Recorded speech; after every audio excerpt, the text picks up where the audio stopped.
আমাদের নবীর চরিত্রের ব্যাপারে আল্লাহ বলছে ওয়া ইন্নাকা লাআলা খুলুকিন আযীম। বন্ধু, আপনার জিন্দেগি, আপনার আখলাক, আপনার চরিত্র এটা আযীম, কুল কিনারা। আপনার সব শ্রেষ্ঠ, সব শ্রেষ্ঠ। আপনি বন্ধু হাসলেও সুন্দর, কাঁদলেও সুন্দর। আপনি বন্ধু হাঁটলেও সুন্দর, বসলেও সুন্দর। আপনি কথা বললেও সুন্দর, আপনি চুপ থাকলেও সুন্দর। আপনার নাকও সুন্দর, চোখও সুন্দর, দাঁতও সুন্দর, হাতও সুন্দর।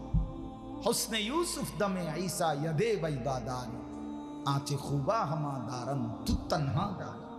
আল্লামা ইকবাল বলছে, এই নবী মুহাম্মদ, ইউসুফের সৌন্দর্য, মুসার মোজেজা, ঈসার মোজেজা, এই নবী সোয়ালাত, নবীর সমস্ত বৈশিষ্ট্য মোজেজা যদি একা আপনার মাঝে তালাশ করি, বন্ধু আপনার মাঝে সব খুঁজে পাই। আছে খুবা হামা দারান তুত্তানহা দার, আপনি একাই সব।